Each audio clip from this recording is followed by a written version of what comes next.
नमस्कार दोस्तों, स्वागत आप सभी लोगों का संजय पीसीएस एकेडमी में। आज हम देखेंगे रविन्द्रनाथ टैगोर का जीवन परिचय। रविन्द्रनाथ टैगोर का जन्म 7 मई 1861 ईस्वी को हुआ था और इनकी मृत्यु 7 अगस्त 1941 को हुई थी। विश्वविख्यात कवि, साहित्यकार, दार्शनिक और भारतीय साहित्य के नोबेल पुरस्कार विजेता हैं। उन्हें गुरुदेव के नाम से भी जाना जाता है। बंगाल साहित्य के माध्यम से भारतीय सांस्कृतिक चेतना में नई जान फूंकने वाले युग दृष्टा वे ही थे। वे एशिया के प्रथम नोबेल पुरस्कार सम्मानित व्यक्ति थे। वे एकमात्र कवि हैं जिनकी दो रचनाएं दो देशों का राष्ट्रगान बनी। भारत का राष्ट्रगान जन गण मन और बांग्लादेश का राष्ट्रगान अमर सोनार बांग्ला गुरुदेव की ही रचनाएं हैं।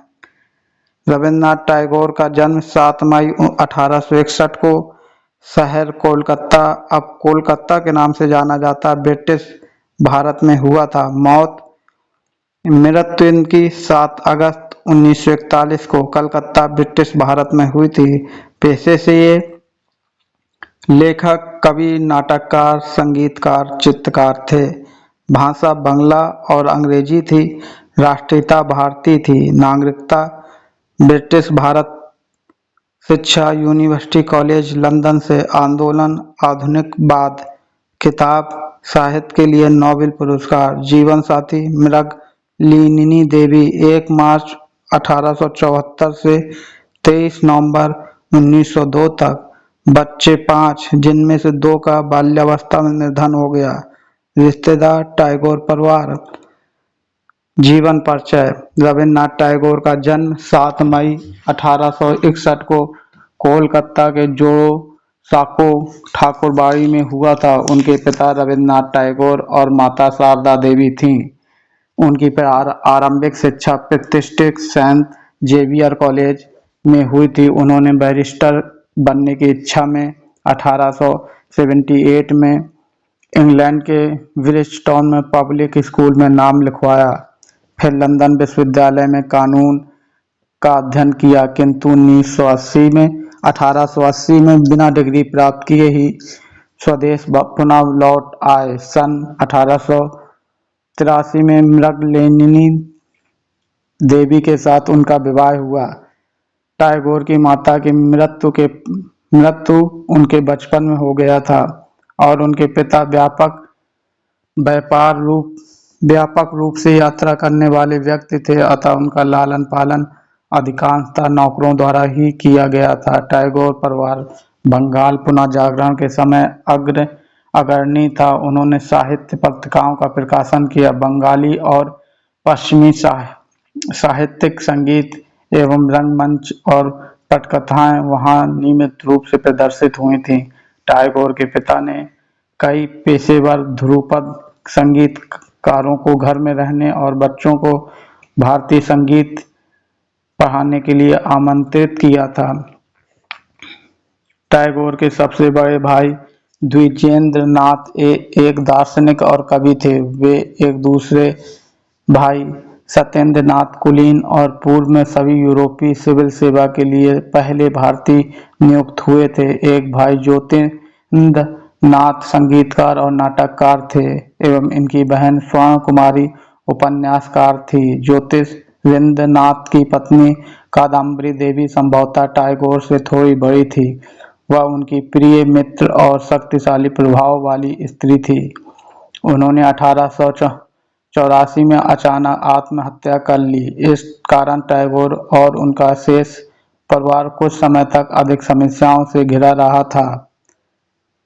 इसके बाद टैगोर ने बड़े पैमाने पर विद्यालयी कक्षा की पढ़ाई से परहेज किया और मेरठ या पास के बोलपुर और पनिहती में घूमने की प्राथमिकता दी और फिर परिवार के साथ कई स्थानों की यात्रा की। उनके भाई हेमेंद्र नाथ ने उन्हें पढ़ाया और शारीरिक रूप से उसे वातानुकूलित किया। गंगा को तैरते हुए पहाड़ियों के माध्यम से जिम्नास्टिक द्वारा और जूडो और कुश्ती अभ्यास करना उनके भाई ने सिखाया था। टैगोर ने ड्राइंग, शरीर विज्ञान, भूगोल और इतिहास, साहित्य, गणित, संस्कृत और अंग्रेजी को अपने सबसे पसंदीदा विषय का अध्ययन किया था। हालांकि टैगोर ने औपचारिक शिक्षा से नाराजगी व्यक्त की। स्थानीय प्रेसिडेंस कॉलेज में उनके विद्वानों से पीड़ित एक दिन था। कई वर्षों बाद उन्होंने कहा कि उचित शिक्षण चीजों की व्याख्या नहीं करता। उसके अनुसार उचित शिक्षण जिज्ञासा है। 11 वर्ष की आयु में उनके उपनयन संस्कार के बाद टैगोर को उनके पिता कई महीनों के लिए भारत की यात्रा के लिए फरवरी 1873 में कलकत्ता छोड़कर अपने पिता शांति निकेतन संपत्ति और अमृतसर से डेलहौसी के हिमालय पर्वतीय स्थल तक निकल गए थे। वहां टैगोर ने जीवनी, इतिहास, खगोल विज्ञान, आधुनिक विज्ञान और संस्कृत का अध्ययन किया था और कालिदास की शास्त्रीय कविताओं के बारे में पढ़ाई की थी।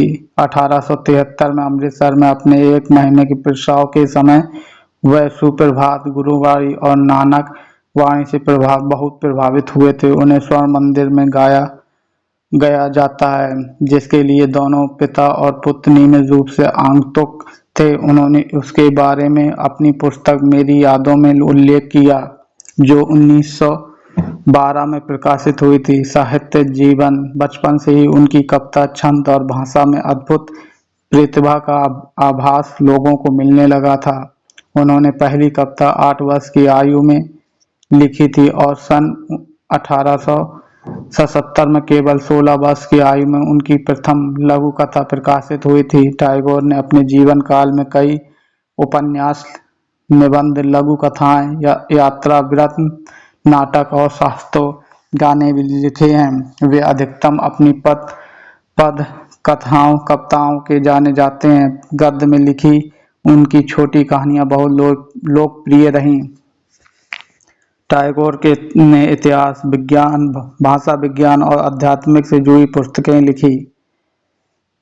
टैगोर की यात्रा वृत्त, निबंध और व्याख्यान कई खंडों में संकलित किए गए हैं, जिसमें यूरोप के गटियर पत्रों, यूरोप के पत्र और मुनसर धर्म, मनुष्य का धर्म शामिल थे। अल्बर्ट आइंस्टीन के साथ उनकी संक्षिप्त बातचीत, वास्तविकता की प्रकृति पर नोट, बात के उत्तरार्ध के एक विशिष्ट परिशिष्ट के रूप में सम्मिलित किया गया। टैगोर के 150वें जन्मदिन के अवसर पर उनके कार्यों का एक नामक एक संकलन वर्तमान में बंगाली कालानुक्रमांक में प्रकाशित किया गया। इसमें प्रत्येक कार्य के सभी संस्करण शामिल हैं और लगभग 80 संस्करण हैं। 2011 में हार्वर्ड यूनिवर्सिटी प्रेस ने विश्व भारती विश्वविद्यालय के साथ अंग्रेजी में उपलब्ध टैगोर के कार्यों की सबसे बड़ी संकलन द एसेंशियल टैगोर को प्रकाशित करने के लिए सहयोग किया। ये फखराल आलम और राधा चक्रवर्ती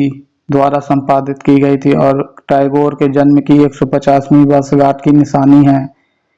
रचनाएं: मुख्य लेख रविन्द्रनाथ टैगोर की कृति गीतांजलि है, पूर्वी प्रवाहिनी है, शिशु भोलानाथ है, महुआ है, वन वाणी है, परिशेष है, पुष्ण है, विरथा शेष लेखका है, चोखरे वाली है, कणिका है, नैवेद्य मखाए खेला है, क्षणिका है, गीतमाला है, कथा ओ कहानी है। रविंद्र संगीत: टैगोर ने लगभग 2230 गीतों की रचना की। रविंद्र संगीत बांग्ला संगीत का अभिन्न अंग है। टैगोर के संगीत को उनके साहित्य से अलग नहीं किया जा सकता। उनकी अधिकतर रचनाएं तो अब उनके गीतों में शामिल हो चुकी हैं। हिंदुस्तानी शास्त्रीय संगीत की ध्रुपद शैली से प्रभावित ये गीत मानवीय भावनाओं के अलग अलग रंग प्रस्तुत करते हैं।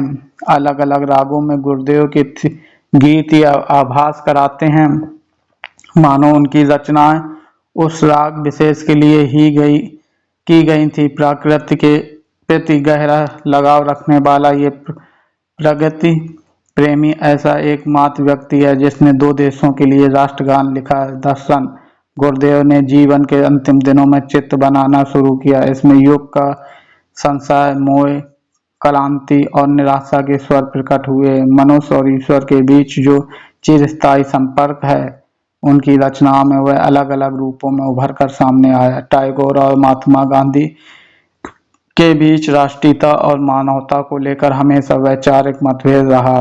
जहां गांधी पहले पायदान पर राष्ट्रवाद को रखते थे, वहीं टैगोर मानवता को राष्ट्रवाद से अधिक महत्व देते थे, लेकिन दोनों एक दूसरे का बहुत अधिक सम्मान करते थे। टैगोर ने गांधी जी को डाकू का विश्लेषण दिया था। एक समय था जब शांति निकेतन आर्थिक कमी से जूझ रहा था और गुरुदेव देश भर में नाटकों का मंचन करके धन संग्रह कर रहे थे। उस समय गांधी जी ने टैगोर को 60,000 रुपए के अनुदान का चेक दिया था। जीवन के अंतिम समय 7 अगस्त 1941 से कुछ समय पहले इलाज के लिए जब उन्हें शांति निकेतन से कोलकाता ले जाया जा रहा था, तब उनकी नातिन ने कहा कि आपको मालूम है हमारे यहाँ नया पावर हाउस बन रहा है। इसके जवाब में उन्होंने कहा कि हाँ, पुराना आलोक चला जाएगा और नए का आगमन होगा। विशेषताएं: उनकी रचनाओं में मनुष्य और ईश्वर के बीच के चिरस्थायी संपर्क की विविध रूपों में अभिव्यक्ति मिलती है। उन्होंने बंगाली साहित्य में एक नए तरह के पद और गद्य के साथ बोलचाल की भाषा का प्रयोग किया। इससे बंगाली साहित्य क्लासिकल संस्कृत के प्रभाव से मुक्त हो गया। टैगोर की रचनाएं बांग्ला साहित्य में एक नई ऊर्जा लेकर आई। उन्होंने 1 दर्जन से अधिक उपन्यास लिखे। इसमें चोखेर बाली, घेरे बहिरे, गोरा आदि शामिल है। इनके उपन्यासों में मध्यम वर्गीय समाज विशेष रूप से उभर कर सामने आया। 1913 ईस्वी में गीतांजलि के लिए उन्हें साहित्य का नोबेल पुरस्कार मिला, जो कि एशिया में प्रथम विजेता साहित्य में है। मात्र 8 वर्ष की उम्र में पहली कविता और केवल 16 वर्ष की उम्र में पहली लघु कथा प्रकाशित कर बांग्ला साहित्य में एक नए युग की शुरुआत की रूपरेखा तैयार की। उनकी कविताओं में नदी और बादल की अटखेलियों से लेकर अध्यात्मवाद तक के विभिन्न विषयों को बखूबी उकेरा गया है। उनकी कविता पढ़ने से उपनिषद की भावना परिलक्षित होती है। सम्मान: 1913 ईस्वी में रविन्द्रनाथ टैगोर को उनकी काव्य रचना गीतांजलि के लिए साहित्य का नोबेल पुरस्कार मिला। 1914 ईस्वी में उन्हें राजा जॉर्ज पंचम ने नाइटहुड की पदवी से सम्मानित किया था। 1919 ईस्वी में जलियांवाला बाग हत्याकांड के विरोध में उन्होंने ये उपाधि लौटा दी थी। ये रहा जीवन परिचय। जय हिंद, जय भारत।